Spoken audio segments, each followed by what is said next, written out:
Good morning students. SST 10th class जिसमें आज हम शुरू करने जा रहे हैं हमारी सिविक्स सामाजिक विज्ञान के अंतर्गत मीन्स जो एसएसटी के अकॉर्डिंग आती है सिविक्स, जिसको राजनीतिक विज्ञान भी बोला जाता है। लोकतांत्रिक राजनीति भाग 2 ये हमारी इस पुस्तक का नाम है। आपने लोकतांत्रिक राजनीति भाग जो एक था वो 9th क्लास में पढ़ा। अब हम इसकी शुरुआत करेंगे, भाग नंबर 2 की जो शुरुआत करेंगे वो अब कर रहे हैं। ये एक ऐसा सब्जेक्ट है बेटा, एसएसटी का वो पार्ट है जिसके अकॉर्डिंग देश चलता है। लेकिन आज के जो बच्चे हैं, बट आज के बच्चे नहीं, आपसे बड़े जो हैं, युवा हैं, वो इस टॉपिक्स में बहुत कम इंटरेस्ट लेते हैं। लेकिन अगर वो इसमें इंटरेस्ट लेना तो देश के जो हालात हैं, जो देश की स्थिति होती है अच्छी और बुरी, उसको समझने में बहुत मदद करती है ये सिविक्स। देश को चलाने में जो देश सरकार, मान लो कोई भी देश है, अगर वो उनके लोगों को सिविक्स की अगर अच्छी नॉलेज है ना, तो वो अपने अधिकारों के लिए आवाज़ उठा सकते हैं। हमें अपने अधिकार, हमें अपने लोकतंत्र के बारे में अच्छे से ज्ञान प्रदान करने के लिए तो ये बुक लगाई गई है, जिसका नाम भी है लोकतांत्रिक राजनीति, कि जो लोकतंत्र देश होते हैं उनके अंदर कैसी राजनीति दिखाई गई है।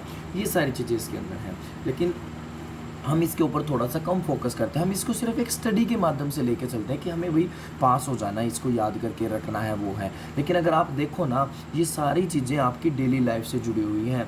यहाँ आपकी जो जो आपके आसपास जो आप एमएलए देखते हो, नेता लोग देखते हो, जो सरकारी दफ्तर देखते हो, वो सारे जो चल रहे हैं उनके अंदर जो सिस्टम है वो उस सारे का जो एक तरह से जो लेखा जोखा ना वो इसके अंदर लिखा गया है। वो सारी चीज़ें इसके अंदर इन्वॉल्व हैं। लेकिन हम अगर इनको ध्यान से पढ़ें ना, तो उन हमारे आसपास की घटनाओं को समझने में हमें बहुत ज़्यादा मदद मिलेगी। उनको हम अच्छे से हैंडल भी कर पाएंगे। जो लोकतंत्र से जुड़े हुए मुद्दे हैं, जो सरकार से जुड़े हुए मुद्दे हैं, नेताओं से जुड़े हुए मुद्दे हैं। तो चलिए हमारी ये 10th क्लास के अंदर बुक है, इसकी हम स्टार्ट करते हैं। इसमें जो सिलेबस है बेटा, उसके अंदर आपके जो चैप्टर रहेंगे वो आपको इस में दर्शाए गए हैं। इसमें हमारे जो टोटल चैप्टर रहेंगे वो 8 रहेंगे। पहला जो चैप्टर रहेगा सत्ता की साझेदारी। पहला जो चैप्टर है वो सत्ता की साझेदारी है। इसमें कुल 4 यूनिट बनाए गए हैं। 4 यूनिट हैं, 4 इकाइयां हैं, और चारों इकाइयों में 2-2 पाठ दिए गए हैं। पहली जो इकाई है उसमें दर्शाए गए हैं 2 चैप्टर। पहला तो है सत्ता की साझेदारी, दूसरा संघवाद। तीसरा जो चैप्टर होगा वो लोकतंत्र और विविधता, कि लोकतंत्र और जो विविधता है, जो उसके अंदर विभिन्नता पाई जाती है वो, और राजनीतिक दल। उसके बाद 5th और 6th जो चैप्टर होगा हमारा वो जन संघर्ष और आंदोलन से जुड़ा होगा। सॉरी, इसमें मैंने मिस्टेक कर दी, राजनीतिक दल तो ये नीचे लिखा हुआ था। जो 2nd यूनिट है उसमें लोकतंत्र और विविधता, जाति, धर्म और लैंगिक मसले आते हैं। और तो 3rd यूनिट में जन संघर्ष और आंदोलन, राजनीतिक दल। और जो 4th यूनिट है मीन्स जिसमें हमारा 7वां और 8वां चैप्टर है लोकतंत्र के परिणाम और लोकतंत्र की चुनौतियाँ। तो ये सारे हमारे चैप्टर रहेंगे। तो चलिए हम आज की जो हमारा फर्स्ट चैप्टर है उसकी शुरुआत करते हैं, जिसका नाम है सत्ता की साझेदारी। सत्ता की साझेदारी, देखो सत्ता क्या होती है, मीन्स किसी देश में जिसके हाथ में उस देश को चलाने की बागडोर होती है वो सत्ता होती है। जैसे आज के समय में अगर हमारे भारत देश की बात की जाए तो भारत देश की जो सत्ता है वो बीजेपी की सत्ता है। मीन्स एक पार्टी का नाम है, बीजेपी एक पार्टी का नाम है। और जो सत्ता को हैंडल कर रहे हैं, इस सत्ता को हैंडल करने वाले हमारे प्रधानमंत्री जी हैं, जो नरेंद्र मोदी जी हैं, वो हमारे प्रधानमंत्री जो इस सत्ता को हैंडल कर रहे हैं। तो ये है बेटा। अब उसके अंदर साझेदारी होती है। ये नहीं कि जो सरकार होती है वो एक ही व्यक्ति से चल जाती है, एक ही सिस्टम से चल जाती है, नहीं, बहुत सारी चीज़ें उसमें जुड़ी होती हैं। तो वो क्या है, कैसे चलता है, वो सारा हम इसमें पढ़ेंगे। तो चलिए पहले पार्ट का जो इंट्रोडक्शन है वो अब शुरू कर लेते हैं। इस अध्याय के साथ हम लोकतंत्र की उस यात्रा को आगे बढ़ाएंगे जो पिछले साल शुरू की थी। मीन्स 9th में आपने पढ़ा था ना लोकतंत्र क्या और क्यों, और उससे जुड़े हुए और भी बहुत सारे चैप्टर पढ़े थे। तो वो सारी चीज़ें जो यात्रा आपने शुरू की थी लोकतंत्र की, वो इसमें आगे बढ़ाई गई है। उसके बाद कहता है, पिछले साल हमने देखा कि लोकतांत्रिक व्यवस्था में सारी ताकतें किसी एक अंग तक सीमित नहीं है। लोकतंत्र की जो सारी ताकत है ना वो एक जगह सीमित नहीं है, वो बटी हुई है। विधायिका, विधायिका, कार्यपालिका और न्यायपालिका के बीच पूरी तरह समझ के साथ सत्ता को विकेंद्रित कर देना लोकतंत्र के कामकाज के लिए बहुत ज़रूरी है। मतलब जो विधायिका होती है, जो हमारे जो कानून वगैरह जहाँ पर बनाए जाते हैं, फिर उसकी जो कार्यपालिका, मतलब जहाँ पर कार्यपालिका, फिर उसका न्यायपालिका, मतलब ये तीन हमारे अंग हैं। इन तीनों के बीच में कॉम्बिनेशन होता है, तब जाकर एक लोकतांत्रिक व्यवस्था का कामकाज अच्छे से चल पाता है। पहले 3 अध्यायों में हम लोक सत्ता के बंटवारे के पर सोच विचार को आगे बढ़ाएंगे। आइए हम बेल्जियम और श्रीलंका की 2 कथाएं, यहाँ पर चैप्टर में क्या दिया गया है बेटा, बेल्जियम और श्रीलंका 2 देश हैं, 2 जगहों की स्टोरी दी गई है। उसके हिसाब से हम इस चैप्टर के मेन टॉपिक को समझने की कोशिश करेंगे। ये दोनों घटनाएं बताती हैं कि विभिन्न लोकतांत्रिक शासन पद्धतियां सत्ता के बंटवारे की मांग से किस तरह निपटती हैं। मतलब जहां सत्ता का जो बंटवारा होता है, कि जो हैंडल करना होता है सत्ता को, वो किस तरह से हैंडल करना, उसका बंटवारा किस तरह से किया जाएगा, उसमें बहुत सारी समस्याएं आती है, तो उसका कैसे निपटाना है, ये सब चीज़ें इसमें हम देखेंगे। इन घटनाओं से यह समझने में कुछ मदद मिलेगी कि आखिर लोकतंत्र में सत्ता के बंटवारे की ज़रूरत भी क्यों होती है, क्या ज़रूरत है सत्ता के अंदर बंटवारा करना। इससे हम सत्ता के बंटवारे के उन रूपों पर बातचीत कर सकेंगे जिनकी चर्चा अगले 2 अध्यायों में की गई है। तो चलिए अब सबसे पहले जो हमने पढ़ा है कि 2 स्टोरी हम इसमें पढ़ेंगे, 2 देशों की कथाओं के बारे में पढ़ेंगे। तो उन देशों में है बेल्जियम और श्रीलंका। सबसे पहले यहाँ बेल्जियम के बारे में बताया जाएगा, फिर आपको बताया जाएगा श्रीलंका के बारे में। तो बेल्जियम देखिए, बेल्जियम यूरोप का एक छोटा सा देश है। कौन से महाद्वीप का है, यूरोप का, जिसकी जनसंख्या हरियाणा राज्य से भी छोटी है। मतलब हमारे हरियाणा राज्य की जनसंख्या भाई लगभग 2 करोड़ है, तो देखो ये उससे भी छोटा है। एरिया की बात की जा रही है यहाँ पर, वैसे तो क्षेत्रफल की बात की जा रही है, तो क्षेत्रफल मैंने जनसंख्या में बताया है आपको। इसकी सीमाएं फ्रांस, नीदरलैंड, जर्मनी, लक्समबर्ग से लगती हैं।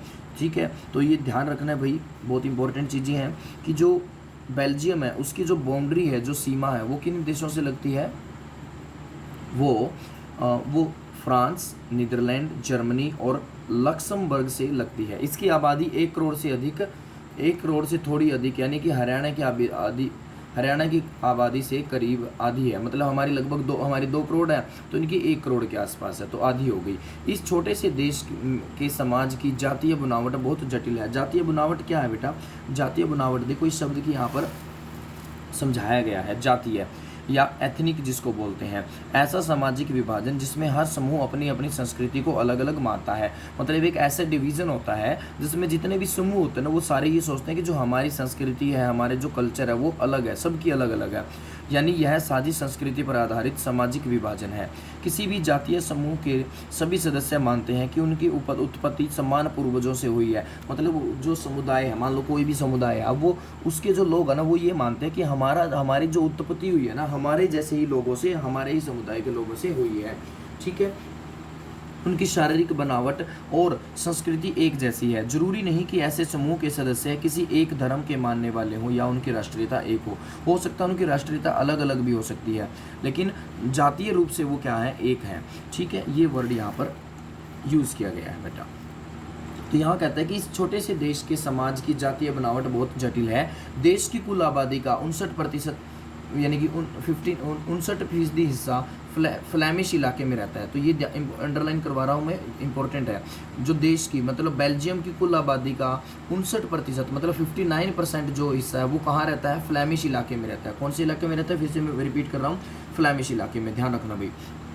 उसके बाद शेष जो बच गया लगभग 40%, वो वेलोनिया के क्षेत्र में रहता है। शेष जो है, शेष 1%। अब देखो ये तो 59 और 40 तो कितने हुए, 99 ही हुए ना, एक की कमी रहेगी 100% होने में। तो 1% लोग जो है वो जर्मन भाषा बोलते हैं और ये फ्रेंच बोलते हैं, और ये जो फ्लैमिश वाले लोग बोल रहे हैं वो डच बोलते हैं। तो मतलब 59%, 59% लोग तो डच बोलते हैं जो फ्लैमिश इलाके में रहते हैं, और बाकी जो लोग हैं वो वेनेलिया हैं जो फ्रेंच बोलते हैं। 1% लोग यहाँ पर जर्मन बोलने वाले भी हैं, 1%। राजधानी जो है वो ब्रूसलेस है। क्या है, ब्रूसलेस, इंपॉर्टेंट है ये भी। यहाँ पर 80% लोग फ्रेंच बोलते हैं। अब जो राजधानी है, जैसे हमारी राजधानी क्या है, हमारी राजधानी दिल्ली है, तो वहाँ पर ज़्यादातर जो भाषा बोली जाती है वो कौन सी है, वो हिंदी है। और कल जैसे 14 सितंबर थी बेटा, वो हिंदी दिवस के रूप में मनाया जाता है। 1949 में उसे हमारे संविधान के अंदर एक महत्वपूर्ण दर्जा दिया गया था। तब से हमारे देश में हर साल 14 सितंबर को हिंदी दिवस मनाया जाता है। तो अभी मुझे थोड़ा सा ध्यान आ गया, तो दिल्ली जो है वहाँ पर ज़्यादातर आबादी जो है वो क्या बोलेगी, हिंदी बोलेगी, ठीक है। दिल्ली में जो बोलेगी राजधानी होगी, ऐसे ही राजधानी जो है बेल्जियम की वो ब्रुसेल्स है।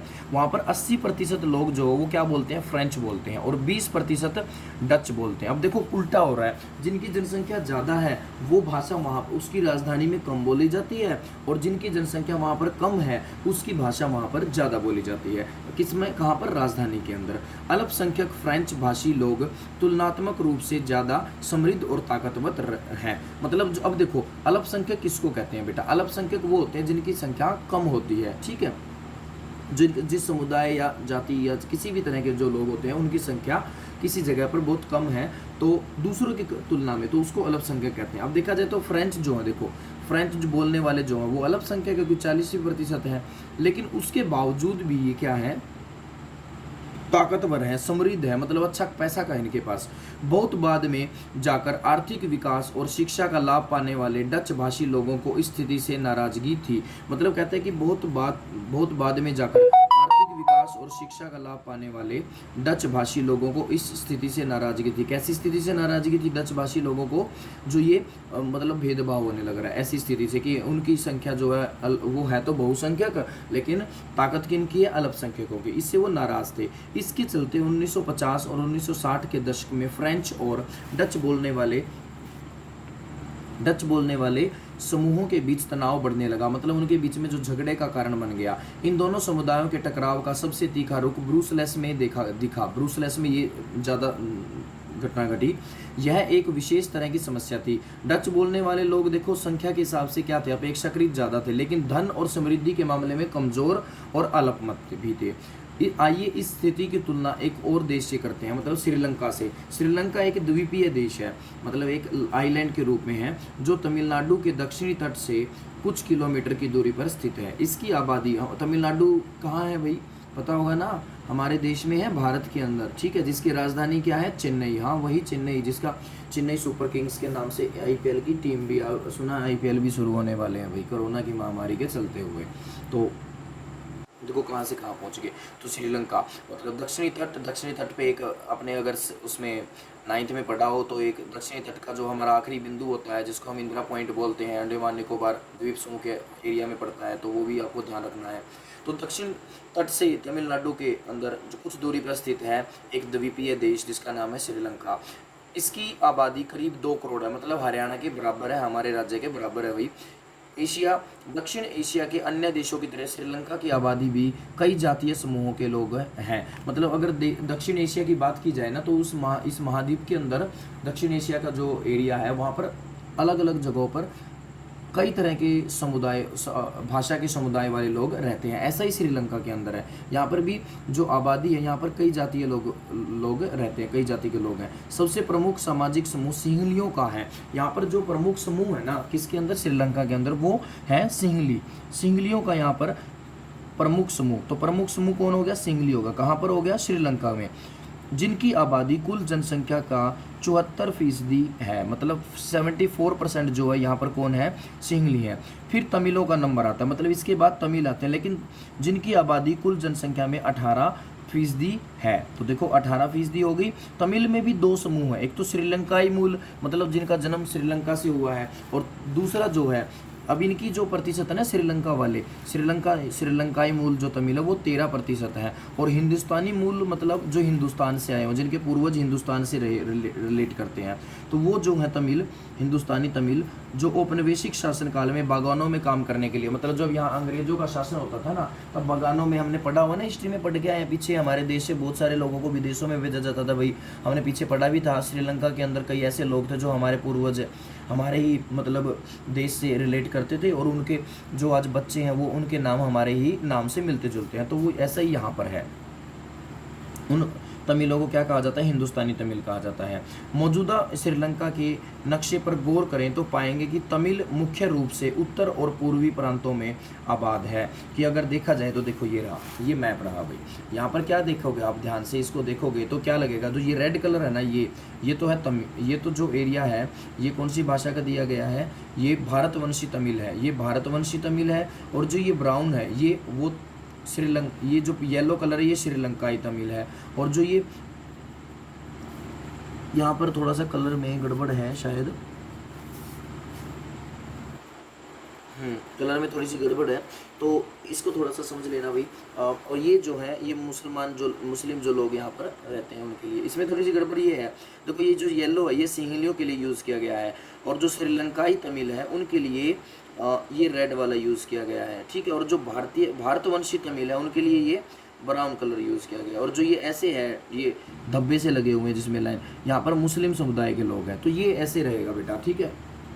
कई बार प्रिंटिंग में गड़बड़ हो जाती है, तो अब ध्यान से देखो, जो श्रीलंकाई तमिल है ना जिनका रेड कलर है वो कहाँ पर है, वो इस एरिया में है, ठीक है। अब ये देखो अगर डायरेक्शन की बात की जाए तो ये नॉर्थ हो गया, ये साउथ हो गया, और ये क्या होता है, ये ईस्ट होता है, ये वेस्ट होता है। कन्फ्यूज़ नहीं होना डायरेक्शन में, कभी भी किसी कंट्री का मैप उठाओगे ना तो उसकी जो ऊपर वाला सिरा होता है वो नॉर्थ का होता है और नीचे वाला जो होता है वो साउथ से रिलेट होता है। तो अब देखो इसमें क्या कहता है, इसमें कहता है कि मौजूदा श्रीलंका के नक्शे पर गौर करें तो पाएंगे कि तमिल मुख्य रूप से उत्तर और पूर्वी प्रांतों में आबाद हैं। तो ये देखो ये पूर्व हो गया, ईस्ट हो गया, और ये उत्तर हो गया, तो यहाँ पर ही ज़्यादा आपको तमिल देखने को मिल रहे हैं, ठीक है। अधिकतर सिंहली लोग बौद्ध हैं, यहाँ पर जो सिंहली लोग हैं ना वो बौद्ध धर्म के अनुयायी हैं, ठीक है। उसके बाद कहता है फिर यहाँ पर, जबकि तमिल भाषी लोगों में कुछ हिंदू हैं, तमिल भाषा बोलने वाले हिंदू हैं और मुसलमान भी हैं, ठीक है। श्रीलंका की आबादी में ईसाई लोगों का 7% है और वे सिंहली और तमिल दोनों भाषाएं बोलते हैं। अब वापस टॉपिक पे आ जाते हैं, तो देखो सिंहली और तमिल दोनों बोलते हैं, कौन, ईसाई, और ईसाई कितने हैं, 7% है। अब श्रीलंका में बहुसंख्यकवाद कैसे है, अब देखो भाषा कौन सी बोली जाती है यहाँ पर, भाषा यहाँ पर सिंहली बोली जाती है। जनसंख्या भी किसकी ज़्यादा है, सिंहलियों की। लेकिन बेल्जियम में उल्टा था, जिनकी जनसंख्या ज़्यादा थी उनकी भाषा कम यूज़ होती थी, और जो अल्पसंख्यक थे उनकी भाषा ज़्यादा यूज़ होती थी, ठीक है। मीन्स जो फ्रेंच बोलने वाले थे, डच की आवाज़ वहाँ, डच जो थे वो वहाँ पर बहुसंख्या में तो थे, लेकिन भाषा के मामले में और सत्ता के मामले में वो कमज़ोर थे। श्रीलंका में बहुसंख्यकवाद, बहुसंख्यकवाद क्या होता है, देखिए यहाँ पर दिया गया है आंसर। बहुसंख्यकवाद यह वह मान्यता है अगर कोई समुदाय बहुसंख्यक है, मतलब किसी की संख्या, जनसंख्या ज़्यादा है भाई दूसरे समुदाय से, तो वह अपने मन चाहे ढंग से देश का शासन कर सकता है और उसके लिए अल्पसंख्यक समुदाय की जरूरत या इच्छाओं की अवहेलना कर सकता है, मतलब अवहेलना, अनदेखी कर सकता है। देखो बहुसंख्यकवाद, एक तो होता है बहुसंख्यक शब्द, बहुसंख्यक का मतलब तो होता है बेटा संख्या में ज़्यादा, एक ऐसा समुदाय या जाति के लोग जो संख्या में ज़्यादा होते हैं। लेकिन बहुसंख्यकवाद, वाद वर्ड जहाँ आ गया वहाँ पर विवाद होगा, मतलब झगड़े की जड़ बन गई। झगड़े की जड़ कैसे, बहुसंख्यकवाद जहाँ आ जाता है वहाँ पर क्या होता है, जो बहुसंख्यक लोग होते हैं वो अल्पसंख्यकों के हितों की तो क्या कर देते हैं, अनदेखी कर देते हैं और अपनी मनचाहे ढंग से काम या प्रशासन या शासन चला रहे हैं, तो वो होता है बहुसंख्यकवाद। ऐसी स्थिति में तो झगड़ा होगा, इसीलिए तो वाद आ रहा है यहाँ पे। बहुसंख्यक और बहुसंख्यकवाद दोनों में अंतर है बेटा। बहुसंख्यकवाद फिर से बता देता हूँ, जब बहुसंख्यक लोग अल्पसंख्यकों के हितों की अनदेखी करके अपने हितों को बढ़ावा देते हैं, अपने मनमर्जी से या अपने मन चाहे ढंग से शासन चलाते हैं, उसे बहुसंख्यकवाद कहते हैं। अब श्रीलंका का बहुसंख्यकवाद जल्दी से कंप्लीट कर लेते हैं। सन 1948 में श्रीलंका स्वतंत्र हुआ, अंडरलाइन करना, कब स्वतंत्र हुआ, 1948 में, मतलब हमसे 1 साल बाद। सिंहली समुदाय के नेताओं ने अपनी बहुसंख्या के बल पर शासन पर प्रभुत्व जमाना चाहा, मतलब बहुसंख्या किसकी थी, सिंहली समुदाय की। उन्होंने कोशिश की अपने प्रभुत्व, अपना सिक्का जमाने की, किसके ऊपर, शासन के ऊपर। इस वजह से लोकतांत्रिक रूप से निर्वाचित सरकार ने सिंहली समुदाय की प्रभुता कायम करने के लिए अपनी बहुसंख्यक प्रस्ती के तहत कई कदम उठाए। मतलब जो सिंहली समुदाय था उसने लोकतांत्रिक व्यवस्था तो अपनाई, चुनाव वगैरह तो हुए वहाँ पर, लेकिन फिर भी वहाँ पर बहुसंख्यक प्रस्ती मतलब अपने अकॉर्डिंग वहाँ पर कई कदम उठाए। 1956 में एक कानून बनाया जिसके तहत तमिलों को दरकिनार करके सिंहली को एकमात्र राजभाषा घोषित कर दिया। 1956 में क्या कर दिया, सिंहली भाषा को एकमात्र राजभाषा घोषित कर दिया। मतलब अनदेखी की गई किसकी, तमिल की। और तमिल क्या थी वहाँ पर, अल्पसंख्यकों की भाषा थी। ठीक है, विद्यालय और सरकारी नौकरियों में सिंहलियों को प्राथमिकता देने की नीति चली। मतलब एक ऐसी नीति चला दी कि अब सरकारी नौकरी में जो फार्म भरे जाएंगे भाई, जिनको तवज्जो दी जाएगी वो भी सिंहली वालों को, तो फिर इन्हीं के लोग जॉब करेंगे भाई। वही गड़बड़ होगी ना, भेदभाव की भावना आ गई। नए संविधान में यह प्रावधान भी किया गया कि सरकार बौद्ध मत को संरक्षण और बढ़ावा देगी। मतलब बहुसंख्यकवाद यहाँ पर पनप रहा है। बहुसंख्यकवाद देखो क्या कर रहे हैं, एक तो विद्यालय और सरकारी नौकरियों में सिंहलियों को प्राथमिकता दी जा रही है। दूसरा, संविधान में प्रावधान मतलब कानून बना दिया कि बौद्ध धर्म को संरक्षण दिया जाएगा और उसको बढ़ावा दिया जाएगा। मतलब जो ईसाई धर्म है, हिंदू धर्म है, मुस्लिम धर्म है, उसको बढ़ावा वगैरह नहीं दिया जाएगा। एक एक करके आए इन सरकारी फैसलों ने श्रीलंकाई तमिलों को की नाराजगी और शासन को लेकर उनमें बेगानापन बढ़ाया। अब इससे क्या होगा भाई, इसमें जो अल्पसंख्यक है उनके मन में तो बेगानापन होगा ना, वो ये सोचेंगे कि हम तो इस देश में जरूर रहते हैं लेकिन बेगाने से महसूस कर रहे हैं। उन्हें लगा कि बौद्ध धर्मावलंबी सिंहलियों के नेतृत्व वाली सारी राजनीतिक पार्टियां उनकी भाषा और संस्कृति को लेकर असंवेदनशील है। मतलब उनकी तरफ ध्यान नहीं दे रही, उनके लिए कोई संवेदना नहीं है, उनके दिल में उनके लिए कोई तवज्जो नहीं है। उन्हें लगा कि संविधान और सरकार की नीतियां उन्हें सम्मान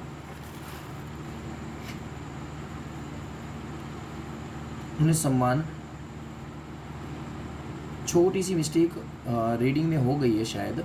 जो ये टॉपिक था ये इसके साथ ऐड था और गलती से हमने क्या कर दिया, गलती से मैंने सीधा ये टॉपिक शुरू कर दिया। तो देखो कोई बात नहीं, एक बार इसको कंप्लीट कर लेते हैं। उन्हें सम्मान राजनीतिक अधिकारों से वंचित कर रही है। मतलब जो सरकार की नीतियां हैं, संविधान के अंदर जो कानून बनाए जा रहे हैं, उससे क्या हो रहा है, जो दूसरे समुदाय के लोग हैं उनको जो समान राजनीतिक अधिकार मिलने थे उससे वंचित किया जा रहा है। नौकरियों और फायदे के अन्य कामों में उनके साथ भेदभाव हो रहा है और उनके हितों की अनदेखी की जा रही है। परिणाम यह हुआ कि तमिल और सिंहली समुदायों के संबंध बिगड़ते चले गए। नॉर्मल सी बात, अभी बिगड़ने थे। जहाँ पर भेदभाव की भावना ज़्यादा फैलेगी वहाँ पर क्या होगा, वहाँ पर फिर झगड़े वगैरह होने आम बात है। ज़्यादा ही ऐसी सिचुएशन ज़्यादा ही होगी। छोटा सा टॉपिक हम इसमें यहाँ पर छोड़ गए थे। तो देखो अब जरा सोचिए कि ऐसी स्थिति में क्या हो सकता है। सिंपल सी बात है, देखो ये सारी चीज़ें हमने यहाँ पर पढ़ी कि 7% यहाँ पर ईसाई हैं और 18% जो हैं वो तमिल बोलने वाले हैं। उसमें भी दो पार्टों में डिवाइड है और सबसे ज़्यादा जनसंख्या जो है वो 74% वो किनकी है, वहाँ पर सिंहलियों की है। तो ऐसी स्थिति में क्या हो सकता है, यहाँ पर ये कहता है, जरा सोचिए। बेल्जियम में डच भाषी लोग अपनी बड़ी संख्या के बल पर फ्रेंच भाषी और जर्मन भाषी लोगों पर अपनी इच्छाएं थोप सकते हैं थे। अब देखो अगर देखा जाए ना तो जनसंख्या किसकी ज़्यादा थी, बेल्जियम के अंदर डच लोगों की। तो वो संख्या ज़्यादा थी ना, वो अपनी ताकत से क्या कर सकते थे, थोप सकते थे अपने अधिकार, अपनी सारी चीज़ें थोप सकते थे। किसके ऊपर, फ्रेंच और जर्मन वालों के ऊपर। लेकिन ऐसा नहीं हुआ। इससे उनके बीच की लड़ाई और बढ़ जाती, उससे क्या होता, झगड़ा और बढ़ता। संभव था इससे देश बट जाता, देश का बंटवारा भी हो जाता है ना, दो भागों में बढ़ जाता इस वजह से। और ब्रूसलेस पर दोनों पक्ष अपना अपना दावा ठोक देते। दोनों पक्ष मतलब जो डच और जो फ्रेंच है, दोनों क्या कहते हैं, ये डच वाले तो कहते हैं भाई हमारा देश है, हमारा अधिकार है यहाँ पे, और ये फ्रेंच वाले क्या कहते हैं, ये कहते हैं कि हमारा अधिकार है। तो इस तरह से इनके अंदर बंटवारा हो जाता और अपना अपना अधिकार थोपने के लिए लड़ाइयाँ लड़ते। श्रीलंका में सिंहली आबादी का बहुमत और ज़्यादा था और वे लोग मुल्क में अपनी मनमानी चला सकते थे। आइए देखें कि असल में ये दोनों देश में क्या क्या हुआ। तो देखो वहाँ ये तो हमने पढ़ लिया श्रीलंका के अंदर क्या क्या हुआ। श्रीलंका के अंदर हुआ क्या, श्रीलंका के अंदर जो सिंहली लोग थे उन्होंने क्या किया, अपना बहुसंख्यकवाद दिखाना शुरू कर दिया। उन्होंने अपने हितों की रक्षा के लिए, अपने धर्म की रक्षा के लिए तो कानून बना दिए, लेकिन जो और लोग थे उनके हितों की अनदेखी कर दी गई। तो एक तरह से बहुसंख्यकवाद वहाँ पर फैल गया। अब उसके बाद क्या हुआ, श्रीलंकाई तमिलों ने अपनी राजनीतिक पार्टियां बनाई और तमिल को राजभाषा बनाने, क्षेत्रीय स्वायत्तता हासिल करने और शिक्षा में, रोजगार में समान अवसरों की मांग और रोजगार के लिए संघर्ष किया। मतलब उन्होंने क्या किया, अब तमिल लोगों ने तंग आकर भाई पार्टी बना ली, राजनीतिक पार्टी इलेक्शन वगैरह के लिए, और तमिल भाषा को राजभाषा बनाने के लिए फिर क्या किया, बहुत सारा संघर्ष किया। अलग अलग मतलब अवसरों पर उन्होंने अपनी मांग उठाई। लेकिन तमिलों की आबादी वाले इलाके की स्वायत्तता, उनकी मांगों को लगातार नकारा गया। मतलब लेकिन तमिलों की आबादी वाले इलाके की स्वायत्तता मतलब जो उनका एरिया था ना, वहाँ पे उनके हक की जो मांग थी उसको नकार दिया गया। 1980 के दशक तक उत्तर पूर्वी श्रीलंका के स्वतंत्र तमिल इलम मतलब इलम का मतलब तमिल इलम का मतलब क्या है, सरकार बनाने की मांग को लेकर अनेक राजनीतिक संगठन बने। मतलब 1980 तक आते आते ऐसी सिचुएशन बन गई कि तमिल लोग कहने लगे कि भाई अब तो हमारी अलग सरकार बनेगी इस एरिया में, ठीक है, हमारे उत्तर पूर्वी एरिया में हम अलग सरकार बनाएंगे। श्रीलंका में दो समुदायों के बीच पारस्परिक अविश्वास ने बड़े टकराव का रूप ले लिया। अब दोनों के बीच में बड़ा टकराव हो गया भाई, क्योंकि दोनों एक दूसरे के ऊपर विश्वास नहीं करते थे। यह टकराव गृह युद्ध में परिणित हुआ। गृह युद्ध क्या होता है, देखिए गृह युद्ध क्या होता है बेटा, जिस किसी मुल्क में सरकार विरोधी समूहों की हिंसक लड़ाई ऐसा रूप ले ले कि वह युद्ध सा लगे तो उसे गृह युद्ध कहते हैं। मतलब जैसे किसी देश के अंदर जब सरकार विरोधी जो समूह होते हैं, सरकार के विरोध करने वाले जो ग्रुप होते हैं, वो लड़ाइयाँ लड़ने लग जाएं विरोध के रूप में, तो ये लगे कि युद्ध की स्थिति बन गई तो उसे गृह युद्ध कहते हैं। तो यहाँ पर भी ऐसा ही हुआ, गृह युद्ध शुरू हो गया किसके बीच, सिंगलियों और तमिलों के बीच। परिणाम स्वरूप दोनों पक्ष के हजारों लोग मारे जा चुके हैं। अनेक परिवार अपने मुल्क से भागकर शरणार्थी बन गए हैं। मतलब बहुत सारे लोग यहाँ पर जगह भी छोड़कर जा चुके हैं। इससे भी कई गुना ज़्यादा लोगों की रोजी रोटी चौपट हो गई। भाई काम धंधे तो होंगे, जिस देश में युद्ध होंगे, अंदर ही युद्ध हो जाएंगे, तो वहाँ पर फिर काम धंधे कहाँ होंगे, रोजगार हो ही नहीं सकते। तो ये चीज़ यहाँ पर दी गई। आपने पढ़ा 10वीं कक्षा के अर्थशास्त्र के पहले अध्याय में, जिसको देखो हमने तो अभी शुरू नहीं किया है,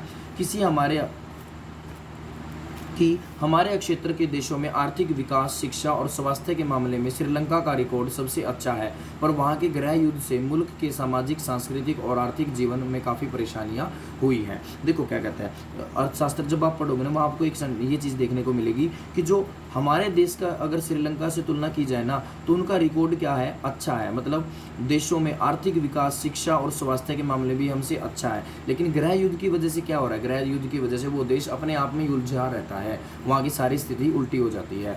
अब बात करते हैं बेल्जियम की समझदारी। तो यहाँ पर देखो, यहाँ पर तो कोई समझदारी बरती नहीं जा रही भाई, यहाँ पर तो युद्ध छिड़ चुका था। लेकिन बेल्जियम ने क्या किया वो देखते हैं। बेल्जियम के नेताओं ने श्रीलंका से अलग रास्ता अपनाने का फैसला किया। मतलब जो श्रीलंका ने अपनाया लड़ाई वाला पार्टी, अलग अलग पार्टियां बना के अलग अलग डिमांड उठाना, उससे उन्होंने अलग तरीका अपनाया। उन्होंने क्षेत्रीय अंतरों और सांस्कृतिक विविधता को स्वीकार किया। उन्होंने मान लिया कि हाँ भाई, हमारे क्षेत्रों में, हमारे एरिया में भिन्नता है, विविधता है, संस्कृति भी हमारी अलग अलग है। 1970 और 1993 के बीच उन्होंने अपने संविधान में 4 संशोधन सिर्फ इस बात के लिए किए कि देश में रहने वाले किसी भी आदमी को बेगानेपन का एहसास न हो, सभी मिलजुल कर रह सके। मतलब देखो कितनी अच्छी सोच रहेगी, देखने को मिलेगी आपको इनकी। उन्होंने क्या किया, अपने देश के, अपने संविधान के अंदर संशोधन किया। संशोधन क्या होता है बेटा, जब आप जानते ही हो, 9th में करके भी आए हो वैसे, लेकिन फिर से बता देता हूँ। संशोधन क्या होता है, जब किसी भी नियम कानून में क्या किया जाता है, कुछ जोड़ा या कम किया जाता है, ठीक है, उसको उसमें जो काट छांट की जाती है, मतलब उसमें जो कुछ नया जोड़ा जाता है या उसमें कुछ घटाया जाता है वो। तो इन्होंने 4 संशोधन किए। उसमें ऐसा लिखा गया कि सभी देशवासियों को ये लगे कि हम इसी देश के लोग हैं, इनमें अपने आप को बेगाना महसूस करने की ताकत न हो, सभी एक दूसरे से मिलकर जुलकर रहें। तो ऐसी कोशिश की गई। उन्होंने इसके लिए जो व्यवस्था की वह बहुत ही कल्पनाशील है। मतलब अगर हम हमारे देश में करें ना तो कल्पनाशील रहेगा, तथा कोई और देश ऐसा नहीं कर पाया। मतलब ऐसी सोच किसी को नहीं मिल पाई और ऐसा काम नहीं कर पाया जो बेल्जियम ने किया।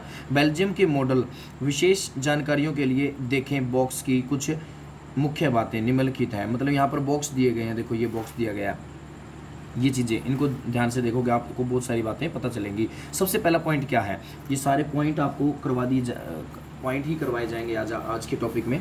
इसमें सबसे पहले कहता है, संविधान में इस बात का स्पष्ट प्रावधान है कि केंद्रीय सरकार में डच और फ्रेंच भाषी मंत्रियों की संख्या समान रहेगी। तो देखो पहला रूल क्या था, पहला रूल ये था, संविधान में प्रावधान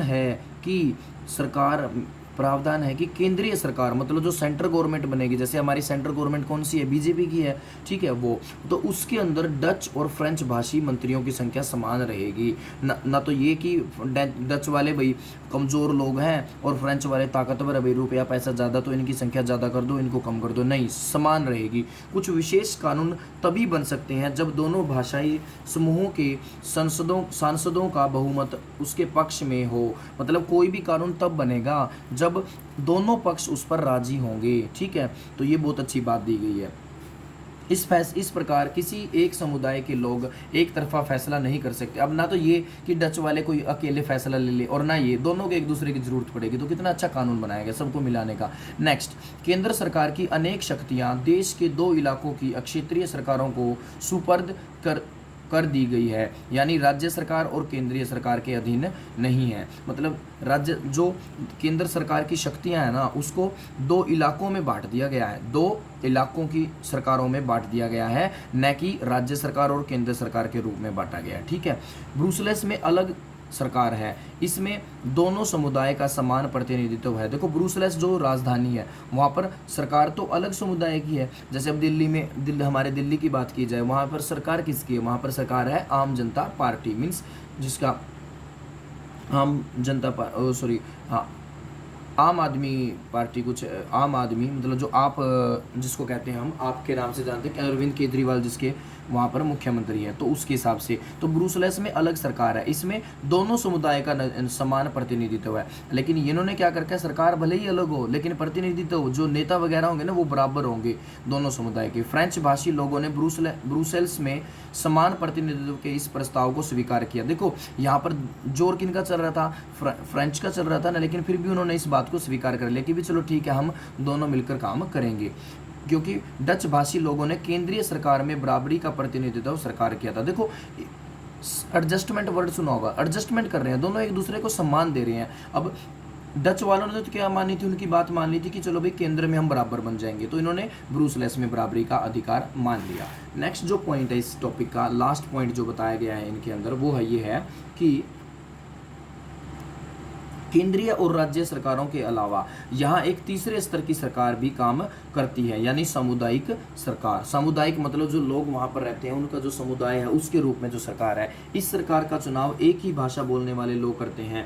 मतलब इस भाषा का जो इस सरकार का जो चुनाव किया जाता है ना, सामुदायिक सरकार, ये एक ही भाषा के लोग करते हैं। डच, फ्रेंच और जर्मन बोलने वाले समुदाय के लोग चाहे वे जहाँ भी रहते हों इस सामुदायिक सरकार को चुनते हैं। मतलब ये सारे ही लोग इसको चुनते हैं, इस सामुदायिक सरकार को चुनते हैं। इस सरकार को संस्कृति, शिक्षा और भाषा जैसे मसलों पर फैसले लेने का अधिकार दिया गया। अब जो सामुदायिक सरकार है वो क्या करती है बेल्जियम के अंदर, वो संस्कृति से जुड़े हुए, शिक्षा से जुड़े हुए और भाषा से जुड़े हुए जितने भी मसले हैं उनसे रिलेटेड जो अधिकार होते हैं उसके ऊपर फैसला सामुदायिक सरकार लेती है।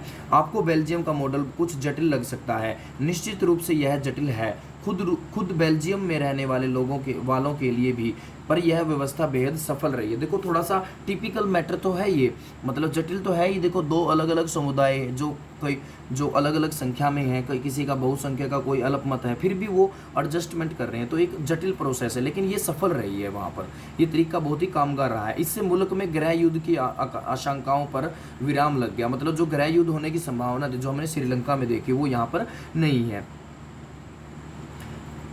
वरना गृह युद्ध की स्थिति में बेल्जियम भाषा के आधार पर दो टुकड़ों में बट गया होता। अगर गृह युद्ध हो जाता तो ये दो भाषाओं के रूप में बट जाता। जब अनेक यूरोपीय देशों ने साथ मिलकर यूरोपीय संघ का फैसला किया तो ब्रुसेल्स को उसका मुख्यालय चुना गया। देखो जब यूरोप के अलग अलग जो देश थे ना, उन्होंने क्या बनाया, यूरोपीय संघ, मतलब अपने महाद्वीप का एक संघ बनाने की इच्छा जाहिर की ना, तो उन्होंने कहा भाई हम अपना जो हेड बनाएंगे ना, जो हेड क्वार्टर बनाएंगे, मुख्यालय बनाएंगे, वो ब्रुसेल्स में बनाएंगे, मतलब बेल्जियम के अंदर बनाएंगे। देखो कितनी अच्छी सोच हुई, क्यों हुई? क्योंकि उनको लगता था कि यहाँ पर एकता, कोई मतलब लड़ाई झगड़े वाले मसले यहाँ पर नहीं होंगे।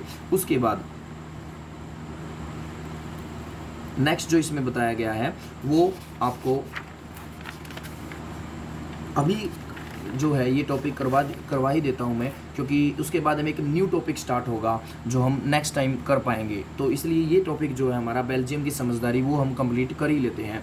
इसमें बेल्जियम और श्रीलंका की इन दोनों कथाओं से हमें क्या शिक्षा मिलती है? दोनों ही देश लोकतांत्रिक है। देखो दोनों में इलेक्शन वगैरह होते हैं, लोग अपनी सरकार को चुनते हैं, फिर भी सत्ता में साझेदारी के सवाल पर उन्होंने अलग अलग ढंग से निपटने की कोशिश की। बेल्जियम ने एक समझदारी दिखाई, लेकिन श्रीलंका के अंदर समझदारी का भरा काम नहीं दिखाई दिया। वहाँ पर जो बहुलक है और जो अल्पसंख्यक हैं, बहुसंख्यक है और जो अल्पसंख्यक है, उनमें विवाद छिड़ा हुआ है। बेल्जियम के नेताओं को लगा कि विभिन्न समुदाय और क्षेत्रों की भावनाओं का आदर करने पर ही देश की एकता संभव है। भाई सिंपल सी बात है, अगर देश में एकता स्थापित करनी है तो आपको सभी धर्म, सभी जाति, सभी भाषाओं को सम्मान देना होगा। ठीक है, इस एहसास के चलते दोनों पक्ष सत्ता में साझेदारी करने पर सहमत हो गए। दोनों हिस्सेदारी मतलब पार्टनरशिप के लिए तैयार हो गए कि हाँ भी चलो हम दोनों मिलके सत्ता को संभालते हैं, साझेदारी करते हैं। श्रीलंका में ठीक उल्टा रास्ता अपनाया। श्रीलंका ने कैसा रास्ता अपनाया? उल्टा रास्ता। मतलब दोनों ने दोनों के अंदर साझेदारी नहीं, एक ही व्यक्ति सारा सिस्टम संभालने की कोशिश कर रहा है। इससे यह पता चलता है कि अगर बहुसंख्यक समुदाय दूसरों पर प्रभुत्व कायम करने और सत्ता को में उनको हिस्सेदारी न बनाने का फैसला करता है तो इससे देश की एकता संकट में पड़ सकती है। चाहे बेटा बहुसंख्यक हो चाहे अल्पसंख्यक, कोई भी समुदाय क्या करता है, जब अपने देश पर सिर्फ अपना प्रभुत्व स्थापित करने की कोशिश करता है तो वहाँ उस देश में एकता कभी भी स्थापित नहीं हो सकती। यहाँ पर कुछ चीज़ें आई हैं, पिक्चर वगैरह आई हैं, और ये टॉपिक यहाँ पर ये एक टॉपिक ये है, और इससे रिलेट एक और चीज़ जो मैंने पहले भी आपको ये पिक्चर दिखाई थी, इन चीज़ों को आप खुद पढ़ लेना बेटा। एक यहाँ पर कुछ बातें दी गई हैं तो इनके बारे में भी आप पढ़ सकते हो, ये ज़रूर पढ़ना। यहाँ पर काफ़ी सारी नॉलेज की इसमें छोटी छोटी बातें होती हैं, तो ये सब चीज़ें आपको रीड करनी है। तो ये था बेटा हमारा आज का टॉपिक, एक सिविक्स का नया चैप्टर जो फर्स्ट चैप्टर जो हम शुरू किया है, और इसमें बेल्जियम और श्रीलंका पहला टॉपिक हमारा ये था। दूसरा टॉपिक था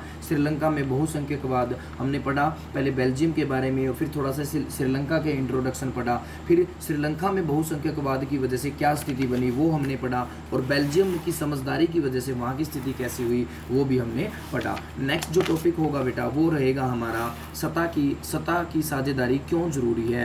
अब देखो वहाँ पर साझेदारी से काम चल रहा है ना, पार्टनरशिप से काम चल रहा है, तो वो क्यों जरूरी होता है।